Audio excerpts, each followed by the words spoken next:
do be sensitive to people around you if you are in person in class. You young folks probably will be fine during COVID, although if you've got asthma or any other variety of things, maybe not. Just as importantly, a lot of your professors and your administrative people or your janitorial staff are going to be older, are going to have some immunocompromised stuff. So be kind, wear masks, do all the stuff you got to do to help keep everybody around you safe. This is a difficult time to go to college. A lot of the jobs or scholarships or loans or help from your family that you would normally have aren't there. So, I mean, as you do go to college, be wise as you go. It's a great opportunity. It's a wonderful thing, but be wise about financial decisions you make. If you have to wait, that's okay. If it's financially impossible, that's our. The other big thing, of course, during COVID is be prepared to shift online. GMC, we did that a couple weeks into I guess it would have been the spring quarter, and that was really hard. That really lost a couple of students who hadn't gotten into good habits. I probably could have pulled them along. It's a lot harder to do online, and so build those relationships. Find your study group. Make sure your professor knows who you are, so that you can have those resources available. Specific to in-person, though, there's a couple of things that I think I should emphasize. First off, when you're in class, the point and the benefit and the fun of being in class is that you're going to be around other people studying that topic, right? And you're going to be in the room. You're going to be with an expert in that field. Take advantage of your classmates and take advantage of being in the same room with your professor. Otherwise, you may as well just be listening to a podcast. Ask questions, interact, talk to your classmates, debate, do all that kind of stuff that you can only do in person or do effectively in a person. Be sure to talk to your classmates beforehand. Make a study group, swap ideas, study together. I find particularly like in language classes, a study group is absolutely indispensable to do in person, because that's when you get your German actually worked on, is when you're talking to people and working on stuff, right? Take notes. As a teacher, if I can tell who's going to fail the class, it's the people who don't have notebooks out. It's the simple things, right? Read your textbooks, take notes, do your homework, study.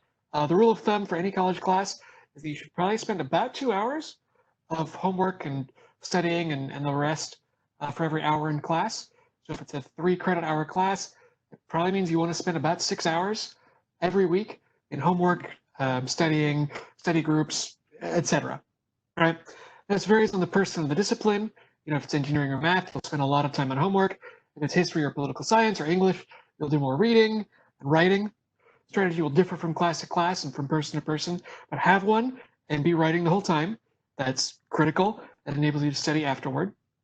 With regards to your professors, we are, generally speaking, experts in the fields. We're generally speaking enthusiastic and like teaching and like talking to students, right, about our topic. Be sure to talk to your professor. Ask questions in class if things are unclear, or if you have, if you find connections, or if there's a question from your reading, or you couldn't figure out your homework. Ask questions, because I guarantee you are not the only person who has that question or has that problem with a homework problem or whatever, right? This will benefit you in a couple of ways. First off, that'll help you to learn better, right?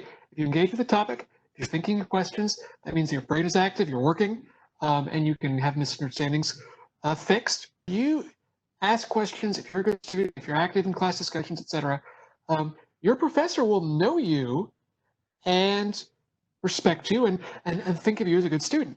There's a lot of benefits to this. First off, they will help you, right? If you go to the office hours and they say, oh, hey, you had that good question, they'll help you with proofreading or with other problems or whatever. They'll be happier to talk to you, right? Professors that actually know you and work better will write you letters of recommendation. If you are interested in the topic and want to go into that profession, your professor will be good at guiding you in that profession, right? So go to every class thinking, if I wanted to go into this profession, what should I do to help my professor have good stories to tell about me? Also, of course, if you, are a good student and you're 1% away from that A or B or whatever, your professor will probably bump you up a little bit.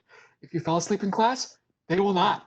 All right, finally, there's other benefits and things in person you go, so use them. All colleges and universities will have a tutoring center. Most will have a counseling center. Your professors will have office hours. There's a good library. Now, obviously, in COVID, there will be some restrictions on those. Maybe there's only a certain number of people can be in the library or the tutoring lab or whatever. But use those resources. In conclusion, going on campus and going to college in person, a whole lot of wonderful benefits. Take advantage of them, but be safe and help keep everybody else around you safe too.